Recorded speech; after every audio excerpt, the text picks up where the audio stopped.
आज मेरे पास इसका जवाब नहीं है, क्योंकि जवाब तो सवाल का दिया जाता है और ये तो कोई सवाल ही नहीं है। ये एक इलॉजिकल स्टेटमेंट है और साथ में एक कॉन्ट्रडिक्शन भी। कैसे? देखो, इन्होंने बोला अगर गॉड सब कुछ कर सकता है। ध्यान देना, इन्होंने क्या बोला? अगर गॉड सब कुछ कर सकता है, तो इसका मतलब हमने शुरू में गॉड को ऑलमाइटी मान लिया कि वो सब कुछ कर सकता है। तो अब अगला जुमला ये नहीं हो सकता कि गॉड इनकेपेबल है, यानी वो पत्थर नहीं उठा सकता। इसलिए ये सवाल ही इलॉजिकल है। तो जब जवाब पता ना हो तो मौलवी साहब आप सवाल को ही इलॉजिकल बोल देंगे। काफी आसान तरीका है, लेकिन इससे कोई जवाब नहीं मिल रहा और ना ही ये ओमनीपोटेंस पैराडॉक्स आप सॉल्व कर पा रहे हैं, ना ही आप सॉल्व कर पाएंगे।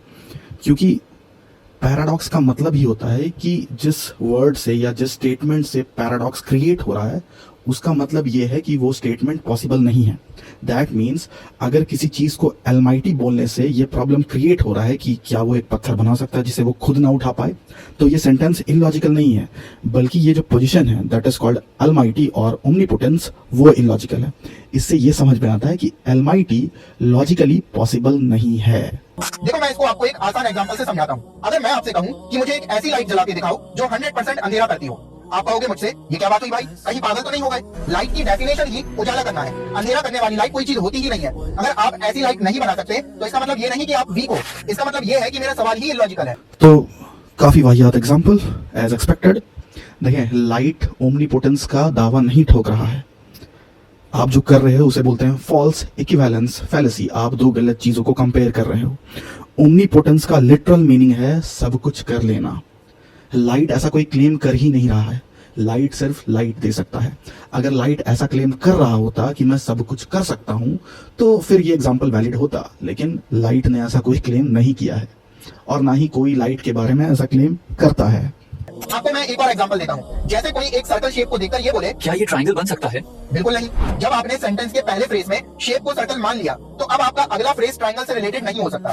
ठीक इसी तरह जब आपने सेंटेंस में ये बोल दिया कि अगर गॉड सब कुछ कर सकता है तो आपने उसको ऑलमाइटी ऑल पावरफुल मान लिया। आपको ये भी मानना पड़ेगा कि वो पत्थर बना भी सकता है और उसको उठा भी सकता है। आप एक ही बीइंग को ऑलमाइटी और इनकेपेबल कैसे मान सकते हो? ये एग्जाम्पल सही था, लेकिन इस एग्जाम्पल से जो कंक्लूजन निकाला है मौलवी साहब ने वो सही नहीं है।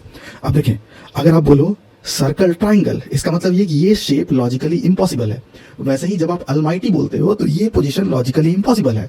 सर्कल ट्राइंगल एग्जिस्ट नहीं कर सकता है, लॉजिकली इम्पॉसिबल है।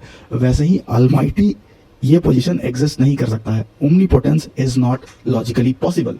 और एक मजे की बात बताऊं, अगर गॉड कोई इलॉजिकल या नॉनसेंस चीज नहीं कर सकता तो इसका मतलब ये नहीं कि वो ओमनीपोटेंट यानी सर्वशक्तिशाली नहीं है। इसका मतलब ये है कि तुम्हारा सवाल ही बेवकूफी भरा है। एक्चुअली के हिसाब से ओमनीपोटेंस का मतलब है कि गॉड वो सब कुछ कर सकता है जो लॉजिकली पॉसिबल हो। हाँ, ये बहुत सही बात है।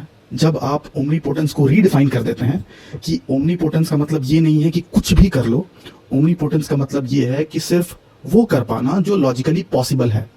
तो हाँ, अगर आप ये मान लो कि गॉड सिर्फ वो काम कर सकता है जो लॉजिकली पॉसिबल है तो फिर ये पैराडॉक्स सॉल्व हो जाता है। लेकिन ये मानने से एक बहुत बड़ा प्रॉब्लम स्टार्ट हो जाएगा। मतलब ये मान के आप ये बता रहे हो कि जो गॉड है वो लॉजिक को ओवरराइड नहीं कर सकता है, मतलब लॉजिक गॉड से भी बड़ा है। तो ये बहुत बड़ा प्रॉब्लम है। आपने लॉजिक को गॉड से बड़ा कर दिया। अब अगर गॉड लॉजिक को ओवरराइड नहीं कर सकता है तो फिर क्या रीजन है ये मानने का कि गॉड नेचुरल लॉज को भी ओवरराइड कर सकता है? सोचे इस बारे में।